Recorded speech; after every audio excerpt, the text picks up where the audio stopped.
साथियों, आप सब जानते हैं कि आज 30 जनवरी है और 30 जनवरी को हम पूरे देश में, पूरी दुनिया में बलिदान दिवस के रूप में याद करते हैं।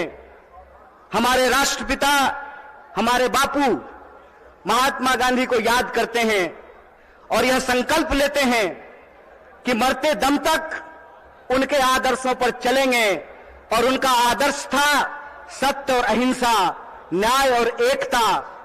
और उनकी जो एकता की बात थी, उस एकता की बात के चलते ही जिनके आखिरी क्षण में भी मुंह से हे राम निकला था, उनको एक आतंकवादी कायर नाथूराम ने हत्या करने का काम किया था।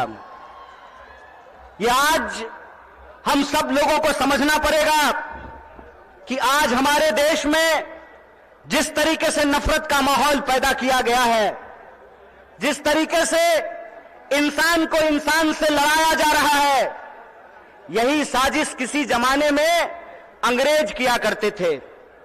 अंग्रेज भारत के लोगों को आपस में लड़ाते थे, हिंदू मुसलमान करवाते थे, मंदिर मस्जिद करवाते थे और फूट डाल करके हमारे ऊपर 200 साल तक राज किया था। एक बार फिर से जो लोग आजादी के आंदोलन में हिस्सा नहीं लिए, जिन्होंने इस देश के लिए शहादत नहीं दी, जो जेलों में नहीं गए, फांसी पे नहीं चढ़े, वो लोग जो उस वक्त अंग्रेजों की मुखबिरी किया करते थे, आज गद्दी पर बैठ करके फिर से लोगों को आपस में लड़ा रहे हैं, लोगों के बीच में नफरत फैला रहे हैं। बोलिए, ऐसा है कि नहीं है? नफरत फैल रहा है ना? कौन फैला रहा है? नहीं नहीं नहीं, मोदी अकेले उसमें शामिल नहीं है, उसके साथ वो सब लोग शामिल हैं जो आज समाज को बांटने का काम करते हैं, समाज को आपस में लड़ाने का काम करते हैं। वो सब लोग इसमें शामिल हैं। तो आप सब लोगों से मैं ये आग्रह करना चाहता हूं, आप सब जानते हैं कि कांग्रेस पार्टी ने, भारतीय राष्ट्रीय कांग्रेस ने अंग्रेजों से लड़ करके इस देश को आजादी दिलाई। आजादी दिलाई कि नहीं दिलाई? देश आजाद है ना? कौन आजाद कराया देश को? कांग्रेस ने इस देश को आजाद कराया। और आज एक बार फिर से जब देश में नफरत फैल रही है, उस नफरत के खिलाफ हमारे नेता श्री राहुल गांधी ने कन्याकुमारी से लेकर के कश्मीर तक पैदल चले वो, और उन्होंने कहा कि डरने की जरूरत नहीं है, डरो मत।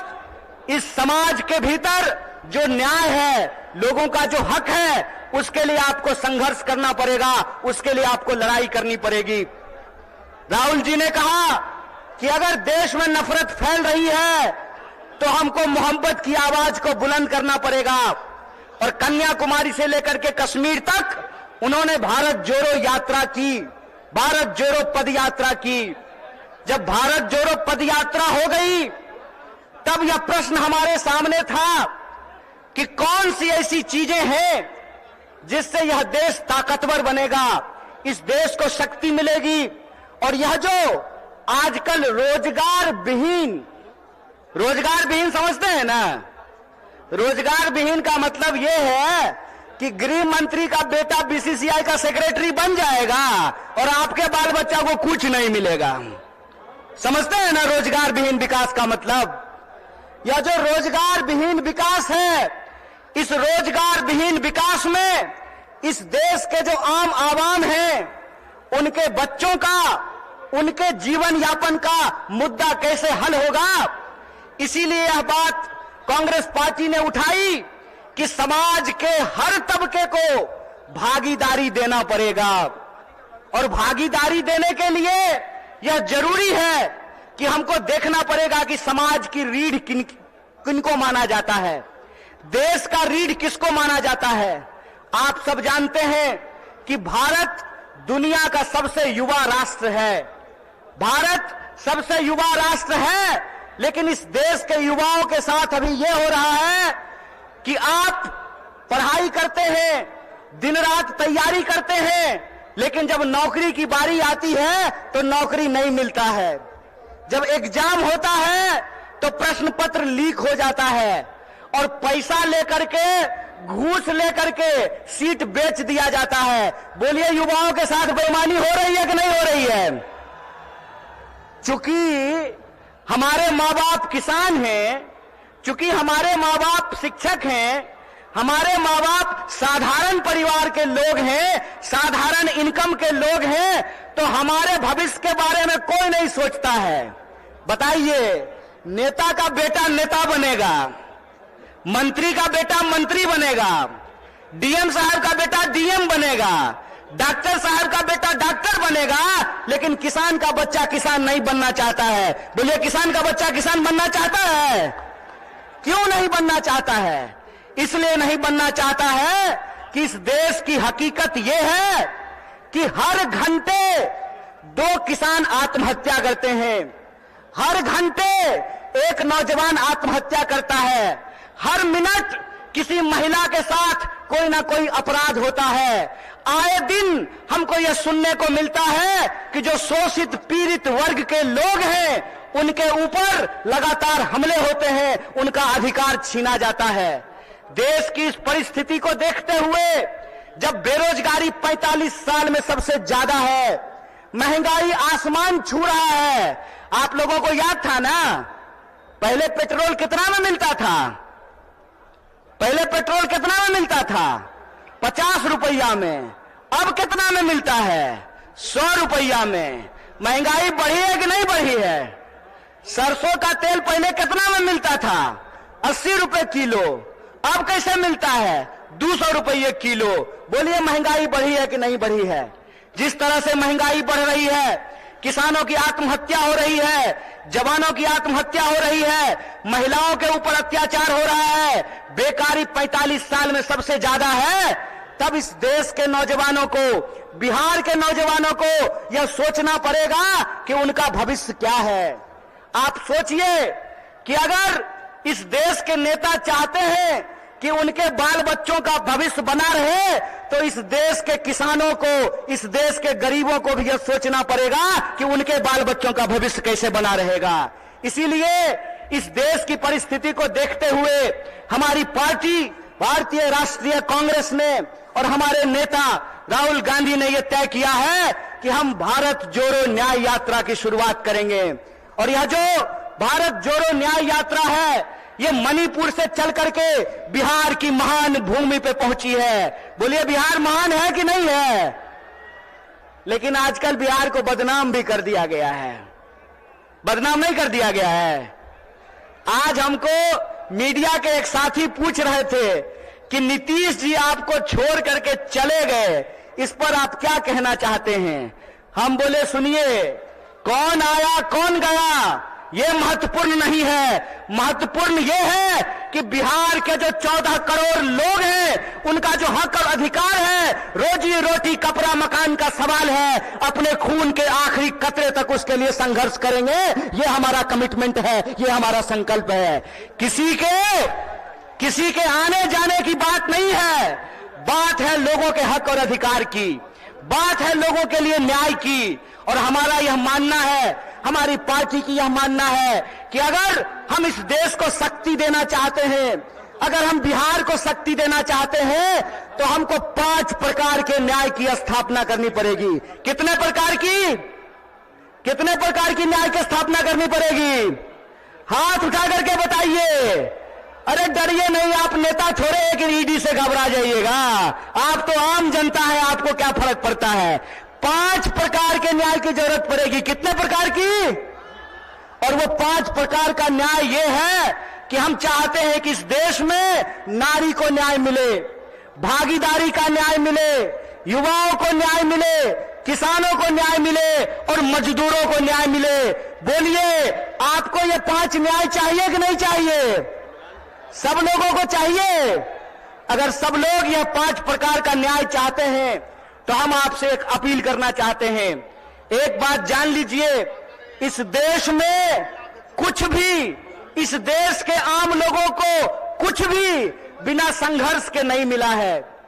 हमारी आजादी के लिए भी लोगों को अपनी जान गंवानी पड़ी। बिहार के लोग जानते हैं कि अपने हक और अधिकार के लिए संघर्ष करना पड़ता है। और एक बात आप लोगों ने सुना होगा, बिन हवा न पत्ता हिलता है, बिन लड़े न कुछ भी मिलता है। इसीलिए अपने हक और अधिकार के लिए हमको लड़ना पड़ेगा और हमारे देश के आम आवाम को, बिहार के आम लोगों को यह सोचना पड़ेगा कि हमारा भविष्य क्या है। हम समझते हैं कि जिस तरीके से मौजूदा सरकार हमारे देश के नौजवानों के साथ, बिहार के नौजवानों के साथ खिलवाड़ कर रही है, उसके खिलाफ हमको संघर्ष करना पड़ेगा। आप सब सोच करके बताइए, अग्निवीर लाई सरकार और अग्निवीर में सरकार ने कहा कि 4 साल के लिए नौकरी देंगे। क्या सिपाही जी, 4 साल के लिए आपको नौकरी मिलेगा, लीजिएगा 4 साल का नौकरी। और यहां मंच पे बहुत सारे एमएलए साहब बैठे हुए हैं, बहुत सारे एमपी साहब बैठे हुए हैं। प्रधानमंत्री बनेगा 5 साल के लिए और सेना का जवान बनेगा 4 साल के लिए। बोलिए बेईमानी है कि नहीं है ये? अगर बेईमानी है तो बेईमान को बेईमान कहना चाहिए कि नहीं कहना चाहिए? चोर को चोर कहना चाहिए कि नहीं कहना चाहिए? ये चोर और बेईमान मिलकर के इस देश के साथ लुटखोरी कर रहे हैं। इसीलिए हम आप तमाम नौजवानों से यह अपील करना चाहते हैं कि एक तो हमको नौकरी नहीं देते हैं, दूसरा हमको शिक्षा नहीं देते हैं, तीसरा किसानों को उनके फसल का दाम नहीं देते हैं, चौथा मजदूरों को न्यूनतम मजदूरी नहीं देते हैं, और पांचवा इस देश की जो आधी आबादी है उसको समान जीने का अधिकार नहीं देते हैं। मैं पूछना चाहता हूं, डॉक्टर बाबा साहब भीमराव अंबेडकर ने संविधान बनाया, कांग्रेस पार्टी ने संविधान बनाया, और उस संविधान की ताकत यह है कि डीजीपी का वोट एक होता है ना?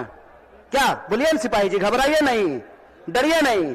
डीजीपी का वोट एक होता है ना, और आपका भी वोट एक होता है, मुख्यमंत्री का भी वोट एक होता है, और रिक्शा चलाने वाले का भी वोट एक होता है, जूता सिलने वाले का भी वोट एक होता है। यह जो वोट का अधिकार है, इस वोट के अधिकार का हमको इस्तेमाल करना पड़ेगा।